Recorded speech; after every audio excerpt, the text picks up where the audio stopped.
What's going on, everyone? Welcome to Broseph Sports. D-Roy, Darren Ryan. Let's get into things. We're going to be talking sports in about a little bit here. The Twins game is going to be starting. They're going to be playing the Astros. We're going to be at the Astros. I look forward to this matchup. I mean, Twins have been doing all right. I know it's still early in the season, but I'd like to see the Twins win this game. I think our pitching needs to be on point. Same thing with our hitting. In other sports news,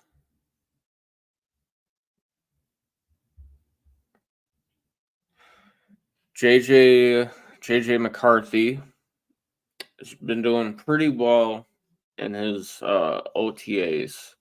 From what Jordan Addison was talking about, he was saying that he throws a perfect spiral. He's got all the qualities of a quarterback.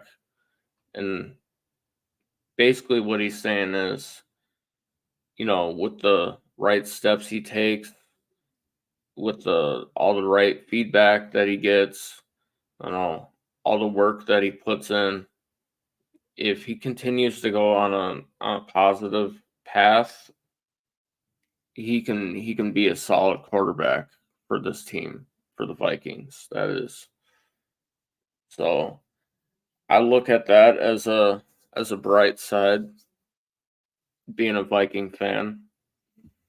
I'm all forward to,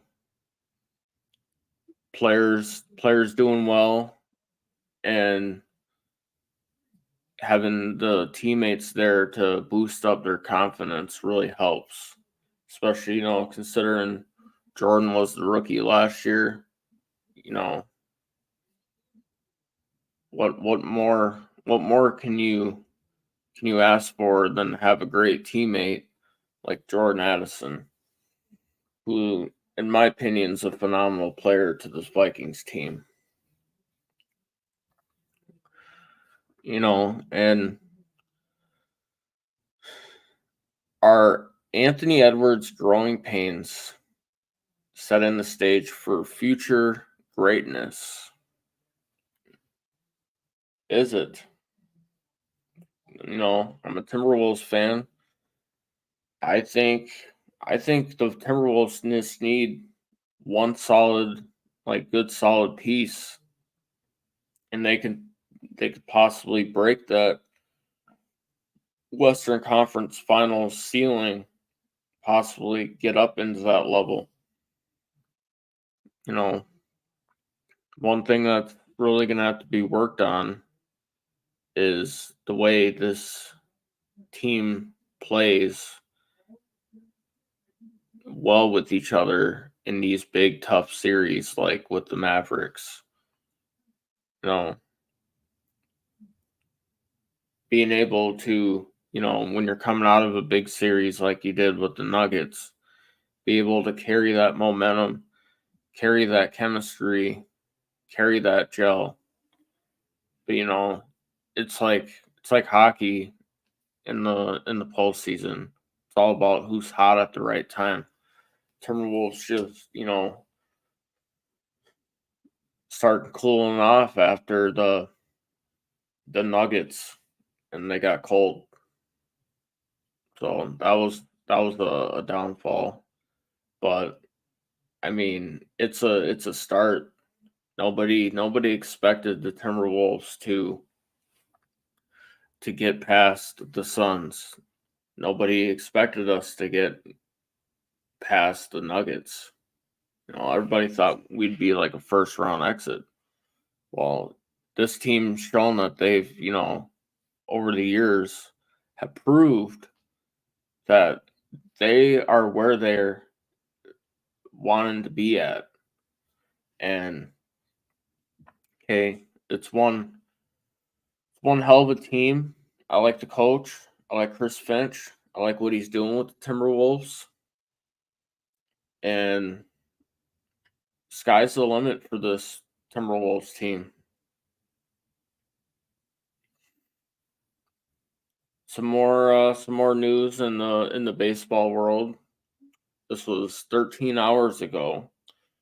Aaron Judge obliterates his 21st home run, hitting it at 464 feet.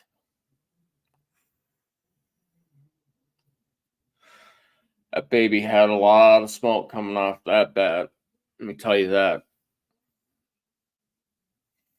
Knocking that fucker out of the park, ripping that fucker out. You know, that ball's coming like 80, 90 miles per hour.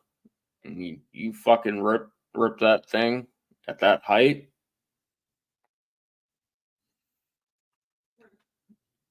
That's a great DH right there. I like what he's doing with the Yankees. I think they need to put some more pieces around him. But other than that, like, fuck.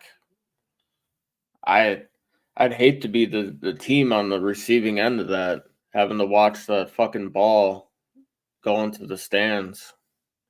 I mean, it also depends on, are you down by like say like a few runs? Are you even got fucking points on the board? That's what matters. So if you ain't got any fucking points on the board and they're just knocking fucking balls out of the park, ripping fucking RBIs too, you're basically fucked, depending on what inning it is, that is, and how many runs have, been scored. And then for the Twins, 2 days ago, Trevor Larnach ripped a 2-run homer, 401 feet for the Twins. Not bad, not bad. A two-run dinger. Hell, I'll take that any day. Depending on the outcome. Hey, got his he's got his focus in the right direction. I'll say that.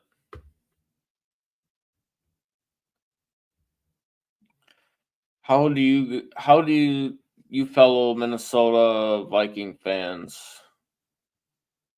feel about how Vikings QBs McCarthy, Sam Darnold are benefiting from Josh McCown's lengthy NFL career?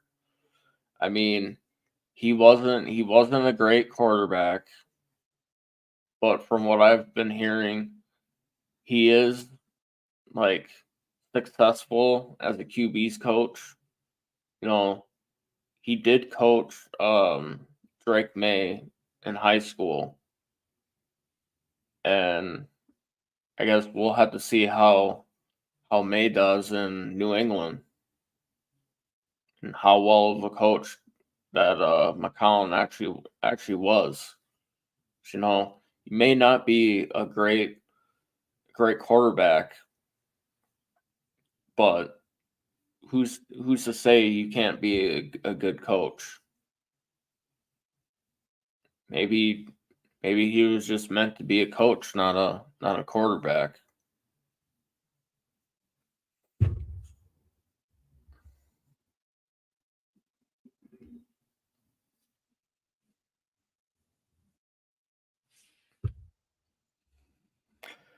Also, from what I've been hearing,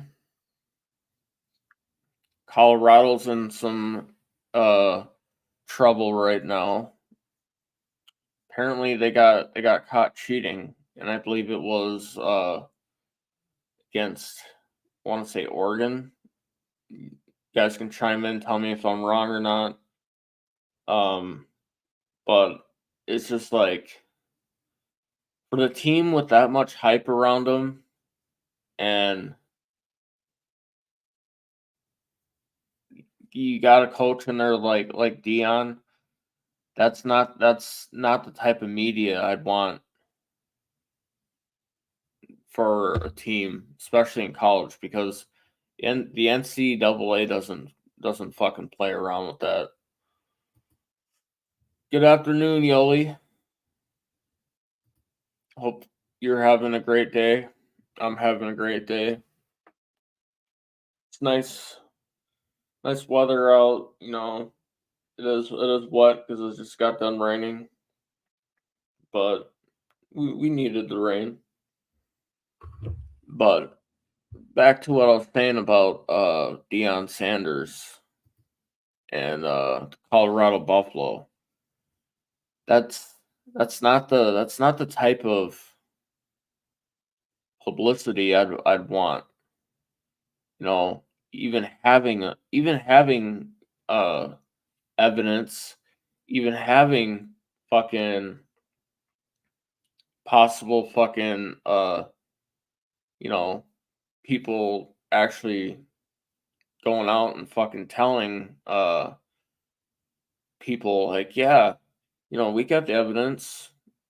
you know they're watching film on the Ducks. you know they were legit about cheating and all that shit. So it's like, dude, when you're at a level that you're at, being Deion Sanders, being a coach, that's not some type of strategy I'd want for my program. I don't I wouldn't want my fucking program being known for either tampering, fucking cheating, any of that shit, dude. Play the game fair and fucking square. It's how it's meant to be played. Even before you play the game though. It's just like it's common sense, dude.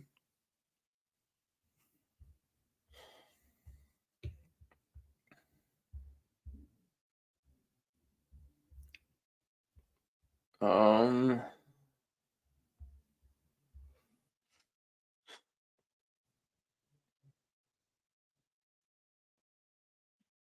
Fucking in other news, Vikings are still waiting to sign Jefferson.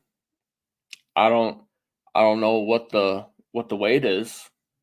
I mean, it's the same thing with the Cowboys and CD Lamb. It's like these guys have proven these guys have both proven to be the best wide receivers currently on these teams.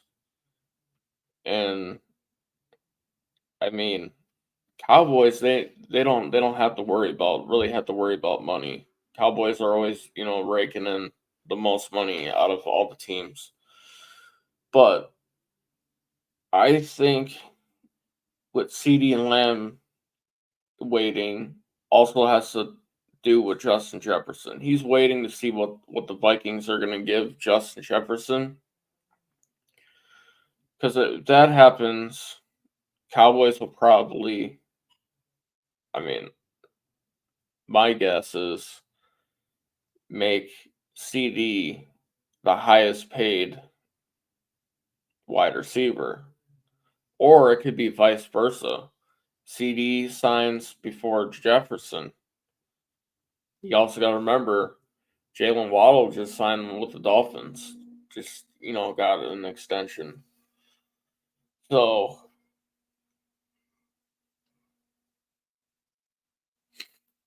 I'm hoping I'm hoping we keep Jefferson here for the long run. He needs a quarterback like McCarthy. He needs a nice young quarterback like McCarthy. He needs to be on a roster with the talent that we got on offense. He's surrounded with Hawkinson.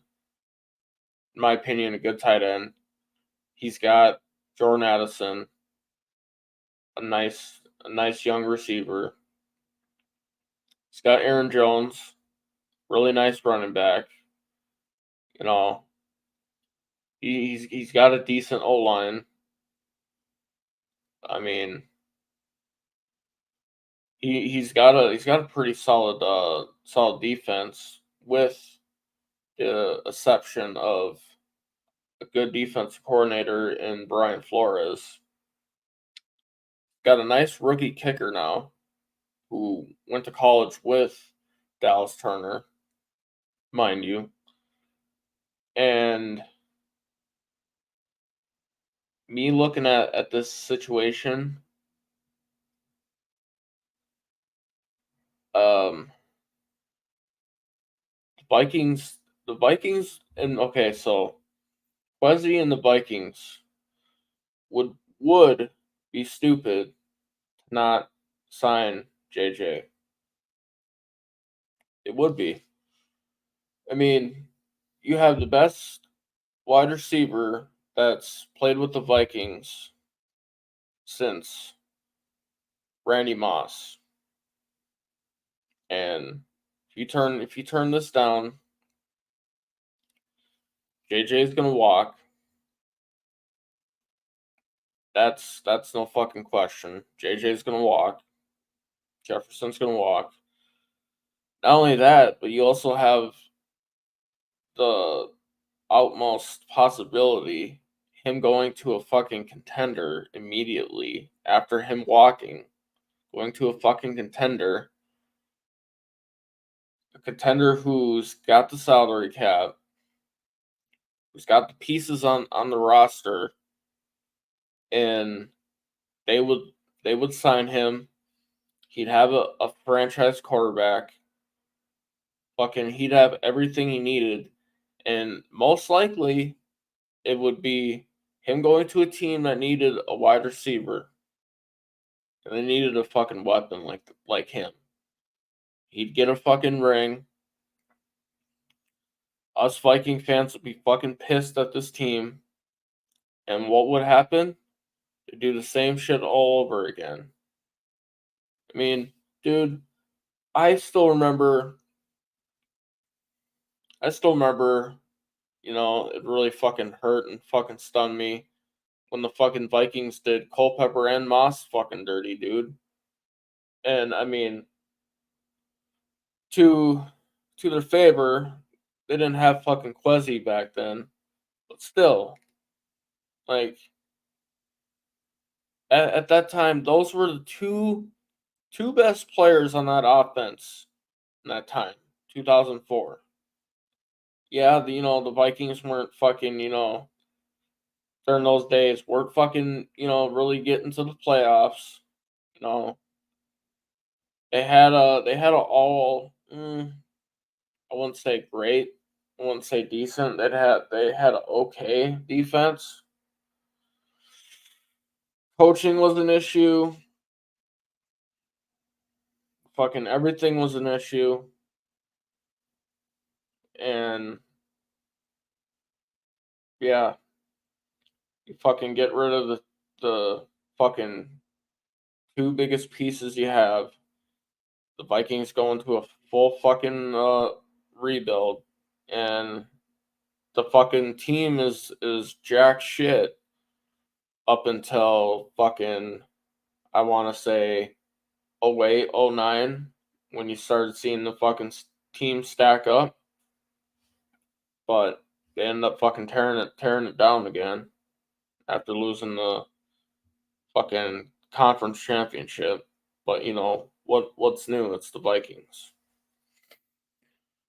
So the first game of the NFL regular season, it's gonna be Thursday night at 7:20 on ESPN, and that's a rematch of the Ravens and the Chiefs. That's gonna be a big game to watch. Fucking, it's on Thursday. It's at Kansas City. I mean, You can fucking beat the Chiefs in regular season. It's not going to fucking really matter. To me, anyway. It's about, can you fucking beat them in the postseason? That's what matters. I mean, dude, fucking Mahomes is now got a fucking stud. He's got a fucking stud receiving core now. They just got fucking Hollywood Brown. He's a fucking burner. They got fucking Rasheed Rice, who needs to fucking clear up his shit off the field. They got their fucking running back, who is a fucking speed demon. I mean, you got one of the best, if not the best, tight end in the game right now, fucking Travis Kelce. I hate to say it, but I think they slaughtered the Ravens. That's my prediction for that game. Then you have the next day on Friday, first game. Packers play the Eagles. That's at 7:15 on a Friday night, 7:15 p.m. on Peacock. Packers at the Eagles, and that's going to be in Brazil. It's going to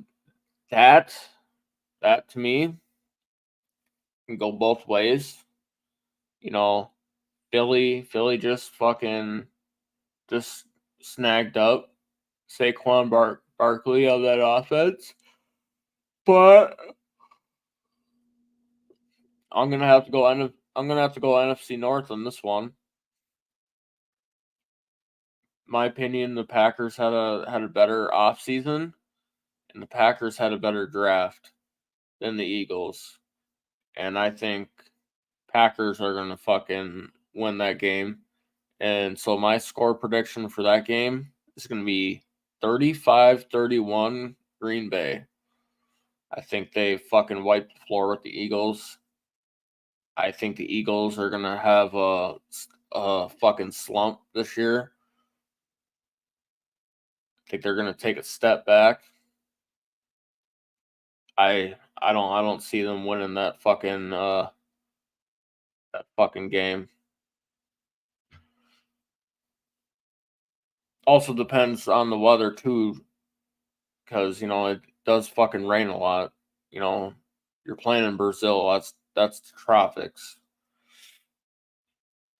Then we go to Sunday the 8th.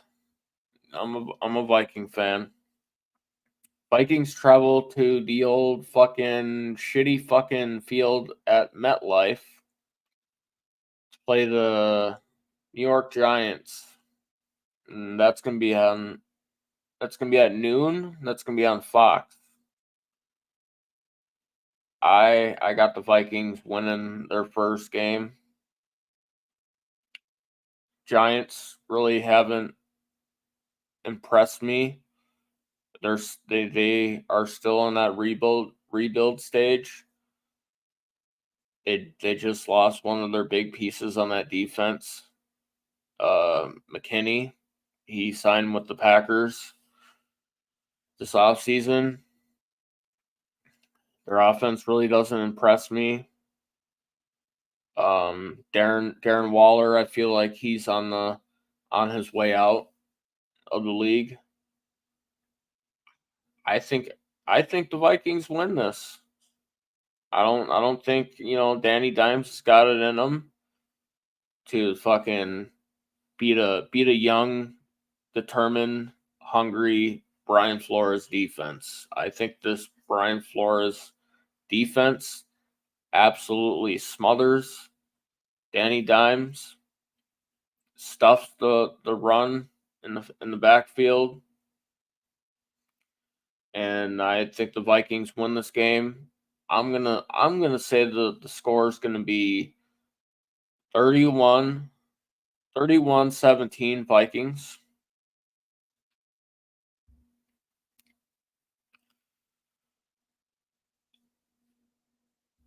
So that'll be a great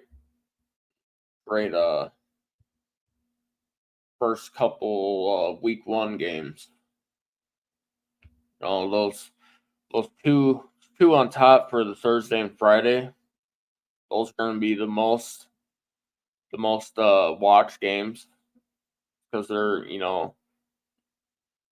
defending Super Bowl champs playing on Thursday night, and you got the Packers playing at night in Brazil. Those those two games are going to set the bar, but I think that Brazil game is going to bring in more viewers, and I think that's going to be the fucking the game of the week, honestly.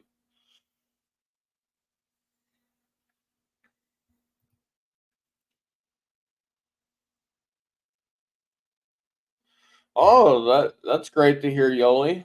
Glad your day's going well, and glad the weather's beautiful. Yeah, barbecuing's always fun.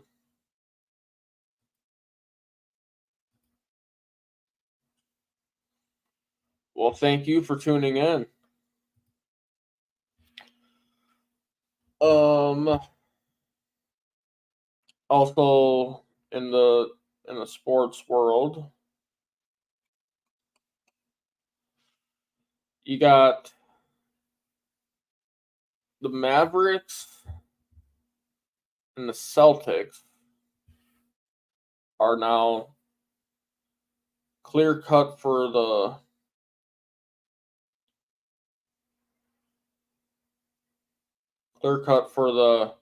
game one of the NBA Finals. Mavericks beat the Timberwolves. It was a great. It wasn't a great series for the Timberwolves.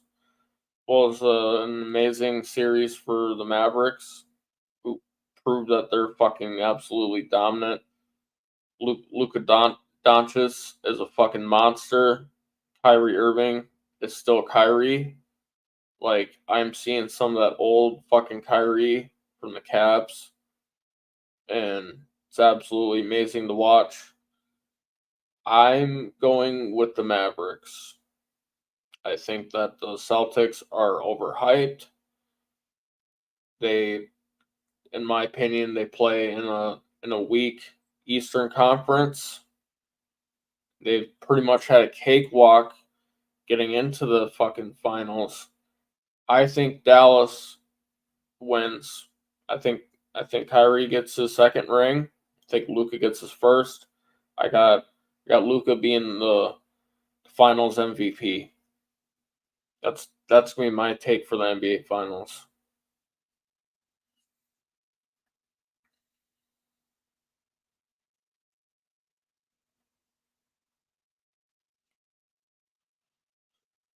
For all my WWE fans out there, WrestleMania is going to be held in Las Vegas for 2025.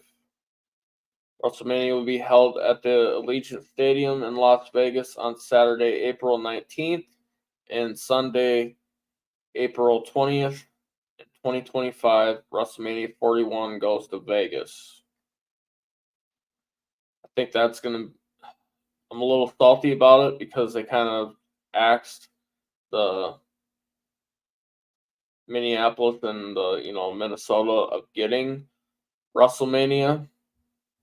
So I'm a little bummed out about that. We didn't get Mania in Minnesota. Um, I think it's going to be a great WrestleMania in Vegas.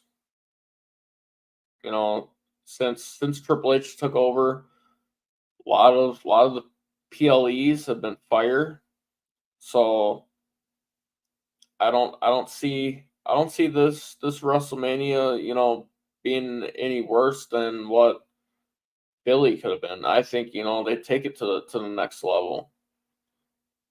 Um, Also, the Minneapolis US Bank Stadium got the nod for SummerSlam, and that's going to be a first ever 2-night event for SummerSlam. That's going to be in 2026. I believe that 2026 SummerSlam, I believe that that could be Brock Lesnar's farewell match, possibly. If he's hinting at wanting to, call it quits. Otherwise, maybe he has maybe he has a fucking amazing match, you know. Maybe he fights Braun Breaker. That'd be an amazing SummerSlam match. Breaker versus Lesnar. Two fucking guys that, in my opinion, would just wreak havoc in the ring on each other. Both, trying to tear each other apart. Both would be amazing.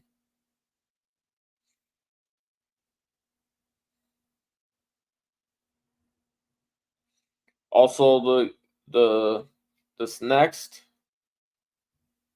weekend, uh, WWE NXT is going to be at Apex, and that's the UFC place, Apex. They're going to be having a PLE there, a premium live event.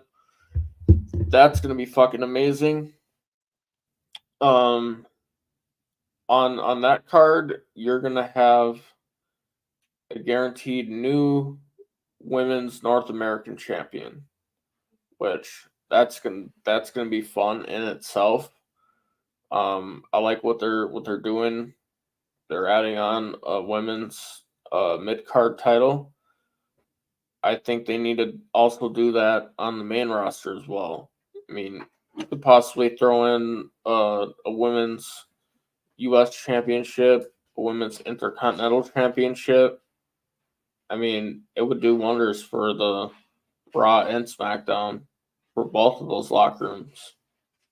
Otherwise, you have bring in one mid card title, like what they're doing with women's tag team championships, and the champion just goes to both shows and fights both women of each locker room. So you could do something like that too, if you don't want to, have two belts. But I look forward to that being um, something that happens in the near future. Um,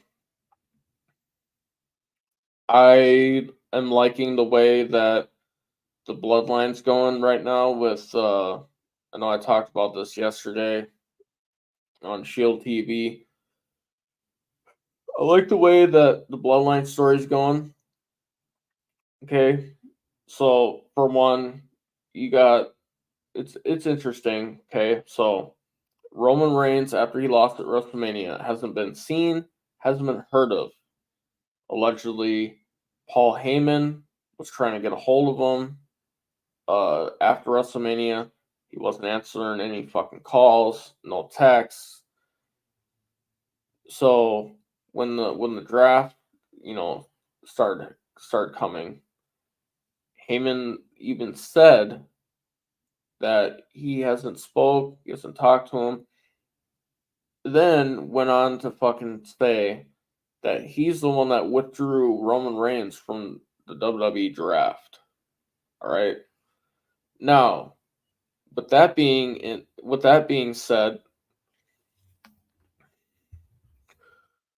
how's it going, Sonia? Thanks for the shout out, Skull. Um, with that being said, I think what's happening with the bloodline and with Solo. Solo sees himself as the next person. Like, say something happens, something happened, Roman Reigns left. Yeah, he lost, right? Solo sees it as, it's his place to look over the bloodline. Roman's gone till he returns, or I see it, He's saying, hey, you lost. Because remember, he beat the crap out of his brother, Jimmy, kicked him out of the bloodline. Because he said, losing has consequences. Basically insinuating if you're going to lose and you're going to embarrass this faction, you don't belong here. So he kicked his brother out, right? So his brother went farewell. He got beat down pretty bad. Took a chair to the fucking head, and then got stink faced. Basically, what Rikishi, his dad, used to do.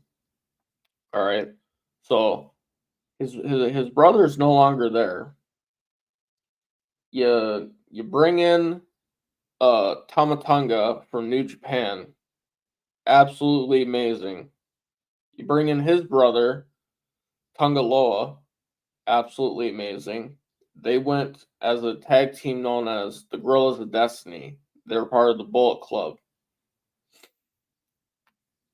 You bring in two guys like that who at the time when the Usos were at the top, Jay and Jimmy, you bring in two guys like that, it's eventually going to lead up to the Gorillas of Destiny, in my opinion, versus the Usos. All right, two very good tag teams. Both come from the same bloodline. Um, they just happen to be uh having Tongan blood mixed in that Samoan blood. But I look at it as like this, you know, you bring in two guys like that, you know, Solo's clean house. You know, he threw the bags to the curb. You got the manager slash wise man, Paul Heyman, the creator, the founder of ECW. All right, he had a great brand in the '90s before Vince McMahon took it over. Who is now a decorated Hall of Famer, excellent on the mic. His mic skills are, I'd say, out of this world. Not only that, but he's a creative genius. So you add that to the bloodline with that tag team currently, the Gorillas of Destiny. There's talks they're bringing in Jacob Fatu, his another family member who is absolute beast from Major League Wrestling. Then they're talking about bringing in Zilla, the late Umaga's son, Zilla Fatu. That is going to be absolutely amazing. But what I think is happening, I think what's going to happen is Solo is getting orders from The Rock. He told Paul Heyman that he's getting his say so from Roman, which I don't think that's the case. I think he cut ties to Roman after he cut ties with Jimmy. You know, they both lost. So I think with The Rock being back, you know, controlling the board of directors at TKO, him going saying that he's the boss, basically. I think what's going to happen is The Rock becomes the leader of this new bloodline. You got Solo Sokoa as the enforcer. You got he's calling all the shots right now. He's got a nasty tag team. I think you add in Jacob Fatu, and you have that panned out right there. Then what I think happens is you're gonna see the Usos link up back together, come back. Jimmy and Jay come back. Roman comes back with them. Then you bring in Zilla, and I think it lines itself up. It's going to be a War Games. Or you have the Rock joining up with Roman and the Usos, whichever one that could be. And say if it is just Roman and the Usos, they're looking if they look and if the Roman's original bloodline comes back as face and say, odds are stacked against them, you very well could see KO and Sami Zayn fucking joining that War Games card to be on fucking Team Roman. Or you don't add in KO, even though he's been in multiple matches at War Games. You add in Sammy, who's a former original member. As you can say, he was the honorary Us. Even though he wasn't blood related, Sammy had everything to do with this storyline and how it's transpired to now. Sammy is a part of the original, so I could see that happening. But like I said, I like the way it's shaping up for that Bloodline story mode on SmackDown. You had Solo bit pretty much tell Paul Heyman that he's excited to see where the direction this bloodline's going, even though he's been warning people that this bloodline is more violent and more dangerous, and it's more hell bound and hell bent on setting out and inflicting pain on its opponents. So I think what happens is after this whole Styles and Rhodes thing plays out, I think you have it where, because Paul Heyman did say the main focus needs to be Cody Rhodes and that championship. I think at some point you're going to see Solo try to, take his shots at Cody Rhodes, which I don't think Solo's ready for a big title match right now. I think you throw Solo in a match against Sami Zayn for the Intercontinental Championship, or you throw him at fucking Logan Paul. All right, but I don't see him going for the big title. I see him going for a mid card right now. But if a guy like Roman comes back, I think he'd be the one to fight Sami Zayn. I mean, not Sammy, but Cody. Um, then what happens is until that happens, I see, the story leading up to that as Cody's getting attacked, Cody's getting ambushed by the bloodline, getting beaten down. And I think that leads up to Cody getting partners, getting backup, and then you have these feuds until Roman and the Usos come back. That right there, I think that's what's gonna happen.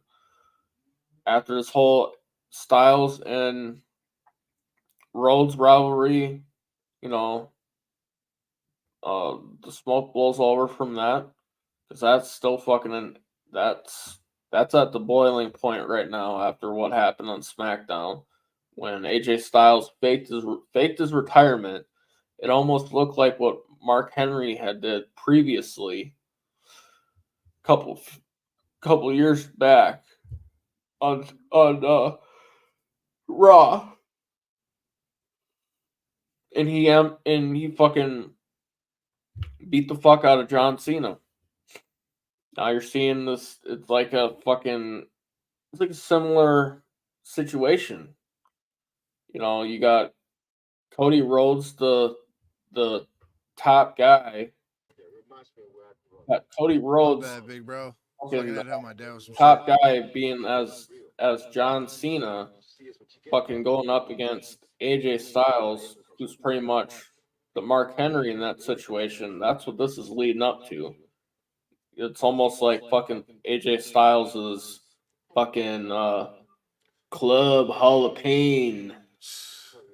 so to speak.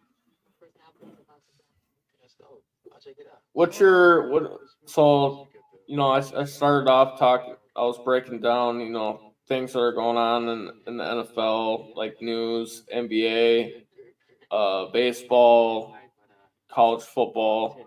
What's your thoughts on this whole news coming out about Colorado situation with the cheating or tampering or whatever broke?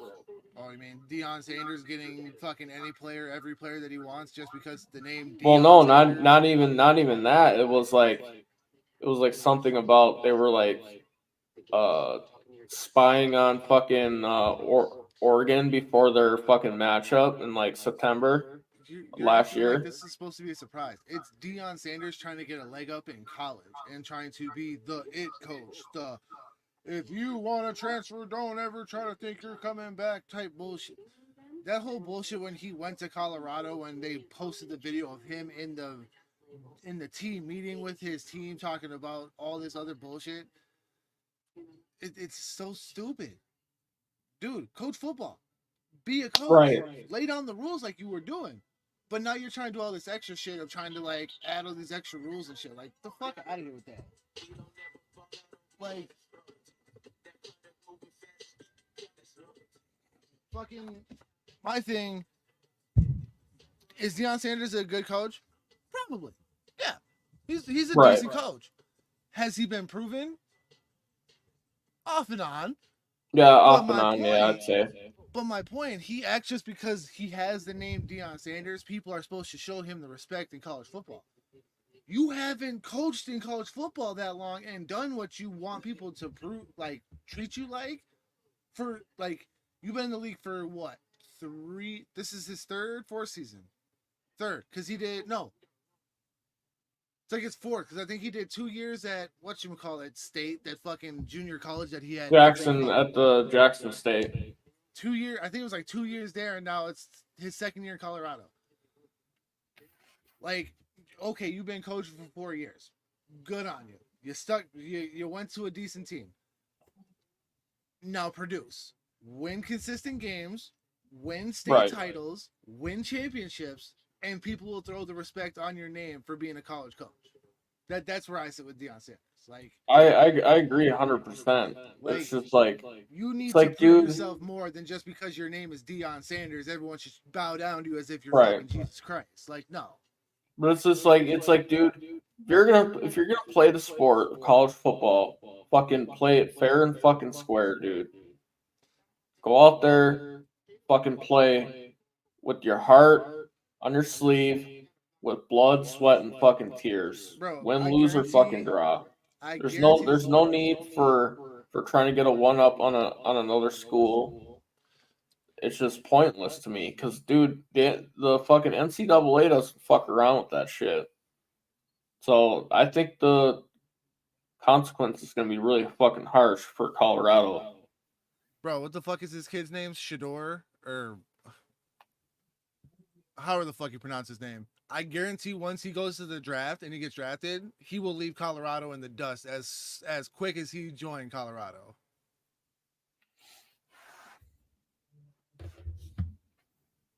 Like, I can see Deion Sanders leaving Colorado. Oh, I could see it.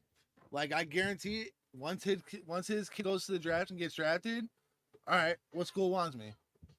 But didn't he sign like a long-term deal with Colorado though? I believe that's what the deal was. Let's say, or was it just like this ginormous fucking contract to get him to come here? Bro, when they did that whole Deion Sanders signs with Colorado, Deion Sanders in Colorado. I think it was like the president of Colorado or someone like high up was like, yeah, we don't have the money right now, but we're going to get it. It's like, how the fuck you going to commit this man to coming to your school and say on camera, we don't got the money, but we're going to get it?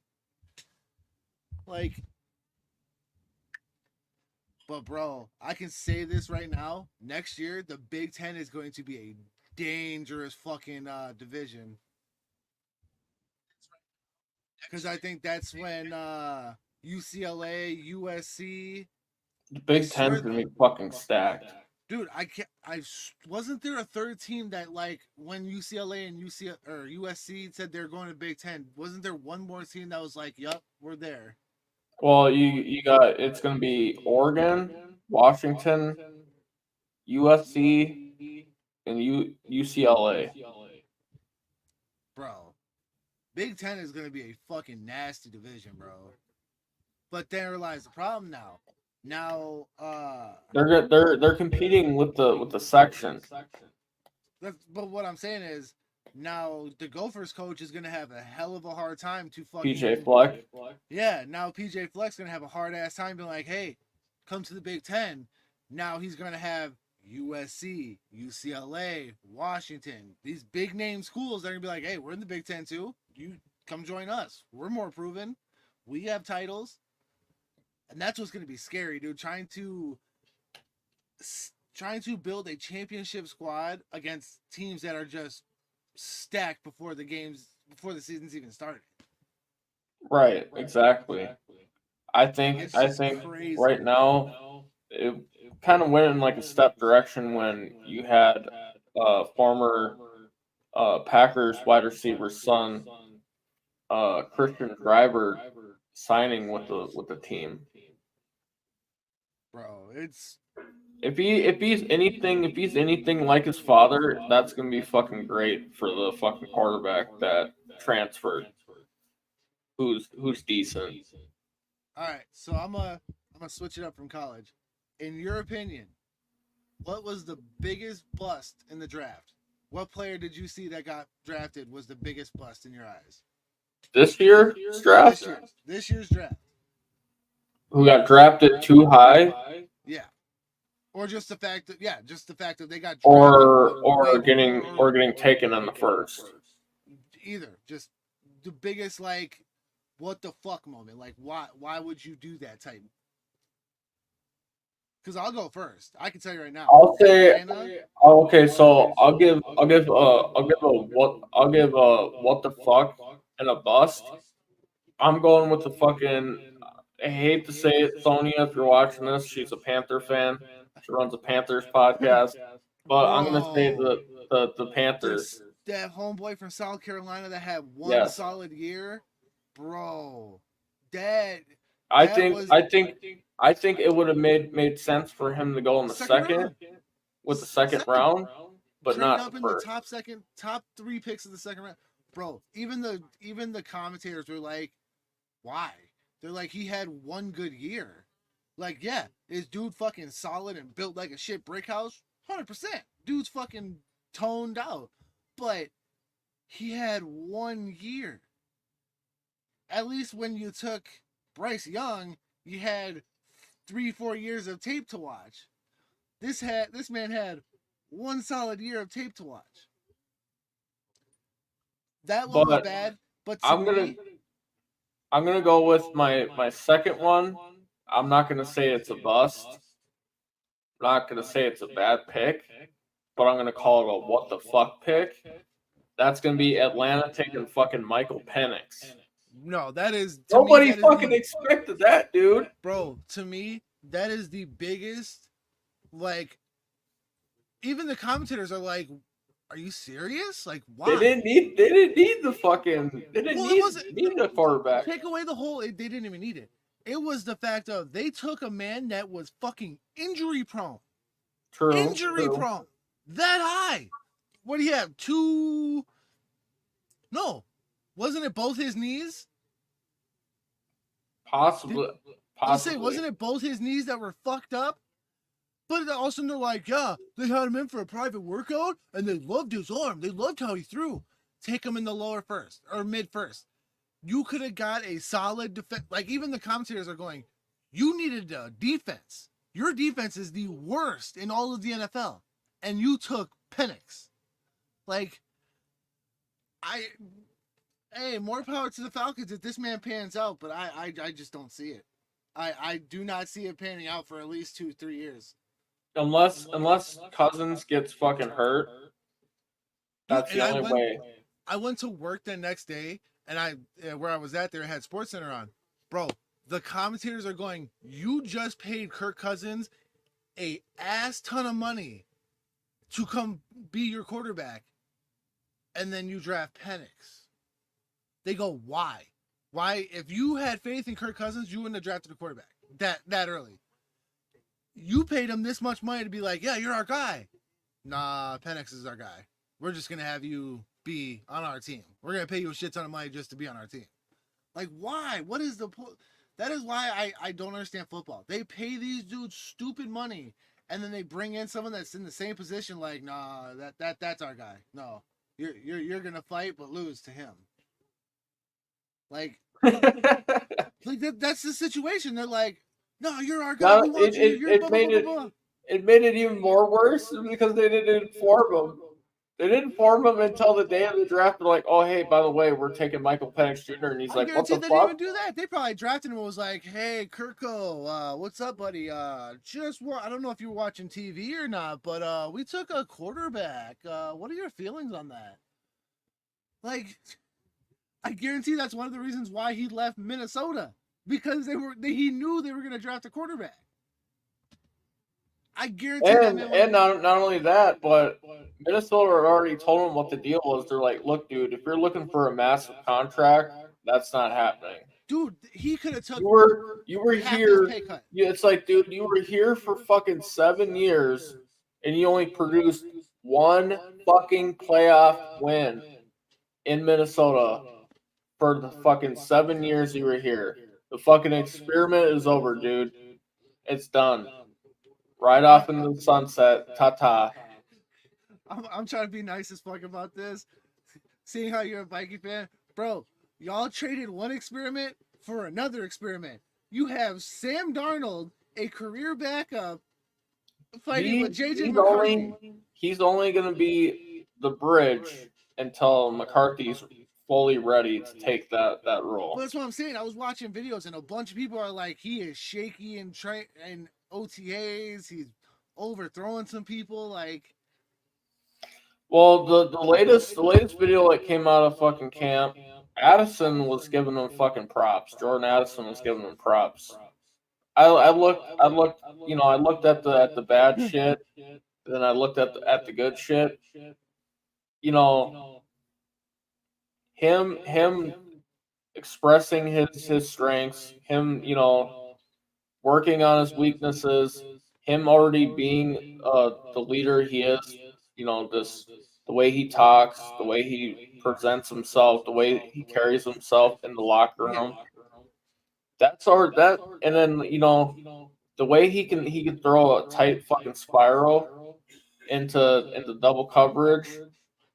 Kirk Cousins, on the other hand, the motherfucker would have fucking overthrew him, would have fucking underthrew him. Then you would have had a Stephon Diggs situation. This is where I'm gonna come from the outside standpoint, because I'm not a Viking fan. Bro, more power to you. You guys got a star quarterback. 2 years straight, you guys have made your quarterback the most sacked quarterback in all the NFL. You guys worked on your O-line, not a bit. Like, yeah, we worked on our O-line later in the draft. Yeah, those are like, okay, you're gonna expect a late ass pick to produce like a star offensive lineman. Come on, dude. We just brought back Dalton Renzer. That's just my standpoint. It's from an outside look. You guys have had a quarterback that is the most sacked quarterback 2 years straight, and you're gonna trust it to Sam Darnold and JJ McCarthy. Just from my point, two unproven quarterbacks. Seeing as it's gonna be this year with Sam Darnold, next year we're gonna have the money and the fucking cap, so we can work on that O-line next year. This year, I think we're only going to have. That man is going to be a scrambling quarterback. That man is going to be a scrambling quarterback. About 7 wins. And thanks everybody for tuning into the show. It's at that 1 o'clock mark. We'll see you again for more Broseph Sports on next Sunday. Join the live. Come conversate with us. We welcome it.